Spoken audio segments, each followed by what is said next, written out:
Live from downtown Vancouver at the Vancouver Film School campus, it's time for EP Live.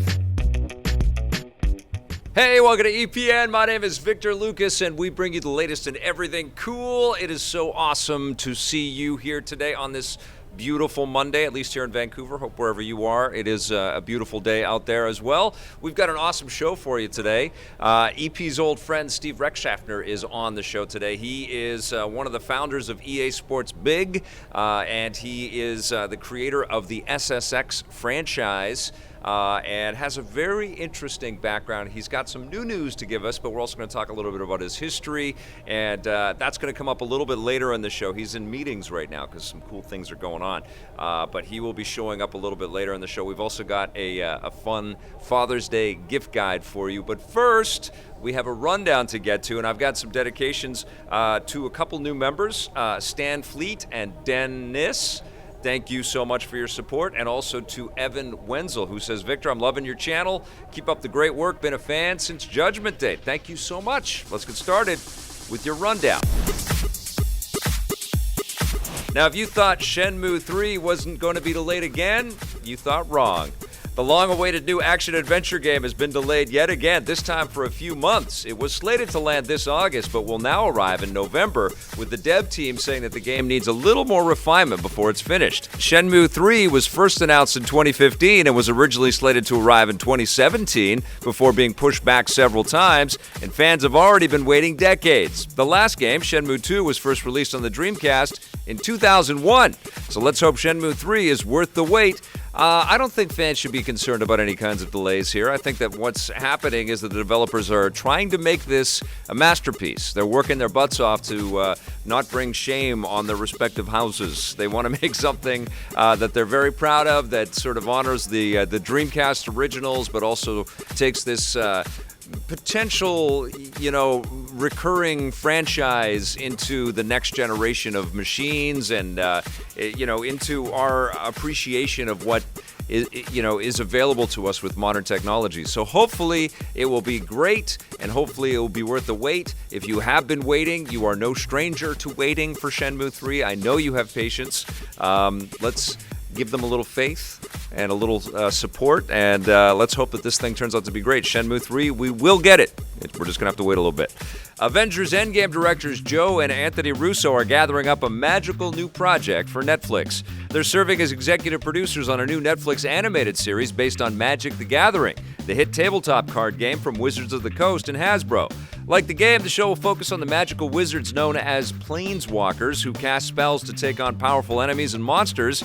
According to The Hollywood Reporter, Netflix hopes that the animated series is a success. They can expand with more animated shows and live-action projects set in the same universe if it is. And this is on top of other fantasy shows that they've got on the way, like The Witcher. Expect Magic the Gathering to lay its cards on the table next year. It always, blows me away how effectively, diving into transmedia the Magic brand has been able to do over the last few years. There's tons of video games. There's lots of, licensed little, pieces of IP that you can get about Magic the Gathering. Unfortunately, I'm not a huge Magic the Gathering player, so I don't know all of the details and all of the reasons why it is such a huge obsession, but I do commend everybody that loves this stuff and supports it and especially works on it, because I know there are a lot of very, very, happy fans out there that have been able to play the game for years, and now you're going to be able to watch animated television shows. What a wonderful world we live in. All right, another big franchise is following in the footsteps of Pokemon Go. Square Enix has announced Dragon Quest Walk, a new augmented reality game for iOS and Android. Players will be able to explore real-life locations and encounter creatures from the JRPG series, collect items, battle other players, and level up and customize their character. This is just the latest in a long line of AR games that have followed the explosive success of 2016's Pokemon Go, with other franchises like Jurassic Park, Ghostbusters, and Harry Potter already jumping on the bandwagon. Dragon Quest Walk will go into beta this summer. This is going to make Johnny Millennium from Happy Console Gamer very happy. I wonder if he'll ever look up from his phone now when I see him, when we go see movies and stuff. he'll only be playing Dragon Quest Walk everywhere he goes. Pokemon Go was an understandable obsession for people. It was a very, very cool property, and it became an explosively successful all over the world for very good reasons. And I think the Harry Potter game is probably going to be pretty fantastic as well. So I am psyched to see, and I heard Ghostbusters was fun too. I think that this AR technology and the skill set that a lot of developers have to kind of think outside the box, pun intended, to build AR stuff like this is amazing, man. I like it. Really kind of extends outward the possibilities around video games and what the word video game means these days. I'm psyched to see what that Harry Potter game is like.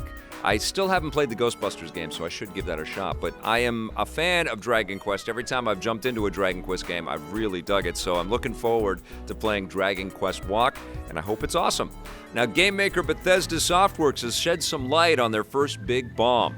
Bethesda head Todd Howard has spoken publicly about the disappointment surrounding their online game, Fallout 76. Speaking with IGN, Howard reveals that they had a very difficult time developing the game because online multiplayer is not something Bethesda is used to making. He admits that the team even suspected that it would have a bumpy launch. He admits that the game deserved a lot of criticism that it received, and before it was released, the team even suspected that it would have a bumpy launch. Fallout 76 received poor reviews for a lack of gameplay variety, and it was plagued with glitches and bugs.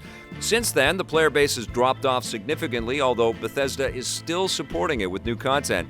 We'll have to wait and see if they have any big Fallout 76 announcements planned for their E3 press conference this Sunday.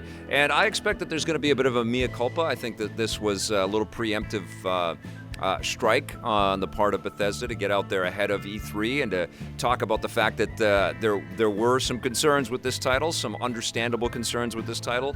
A lot of people not pleased. But we saw something similar with Elder Scrolls Online. They stayed with it and they kept adding to it, and it became a very big community with a lot of players very happy in that world. And we've seen that again, with games like Destiny or The Division. It is possible to turn these things around. We're probably a little bit more skeptical because we've had many games that we can point to that have had bumpy online launches, and this was yet another one. But when we see something like this or EA's Anthem, we're like, okay, are you really going to continue to support this? We've heard that Anthem wasn't in the lineup of stuff that EA is going to be talking about on I guess it's this Saturday. Holy crap, E3 is coming up fast. But maybe they will surprise us, EA. Maybe they will surprise us with some talk about Anthem. But I can bet for damn sure that Bethesda has got something to say about Fallout 76. I think that they are proud of the endeavor and also very appreciative of the fact that they should have kept testing it and kept tuning it and revealed it and released it to people to help them make it a better game at launch. And you know what? These are all lessons that developers across the industry are learning. These endeavors to create these persistent online worlds and online games are a little crazy, a little out of hand, and they seem to, they seem to affect every one of these publishers every time they step up to bat to do something like this. Bethesda has the money in the bank, and they have the goodwill with their community. It might have been tarnished a little bit, but they still have the goodwill within their community to turn things around. I think we're going to see some exciting things at the Bethesda press conference. It's not like they had one disappointment, and that's going to be it for those guys. There's a lot more to come. So we're going to have lots to talk about come E3.